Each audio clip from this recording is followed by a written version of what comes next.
Isaalang-alang ang kapakanan at seguridad ng mga manggagawa sa bansa tuwing may kalamidad. Ito ang iginiit ng Trabaho Party List sa Department of Labor and Employment o DOLE na paalalahanan ang mga employers na tiyakin ang kaligtasan ng mga manggagawa sa lubos na naapektuhan ng mga nagdaang bagyo. Nagbabalik si Edniel Parosa. Iginiit ng Trabaho Party List na dapat paalalahanan ng Department of Labor and Employment ang mga employers na alagaan ng seguridad at kapakanan ng mga manggagawa ngayong nararamdaman ng epekto ng bagyong Enteng at hanging habagat.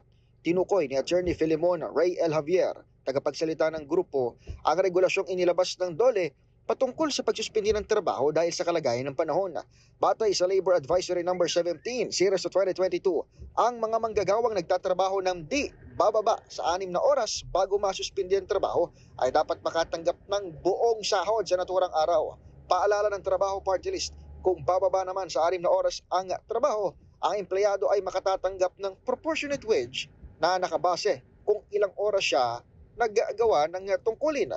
Ngunit kung di naman makapasok sa trabaho manggagawa, maaring di siya makatanggap ng sahod sa naturang araw, pero di ito pwedeng maging rason upang sila ay parusahan ng administratibong kaso sa kumpanya.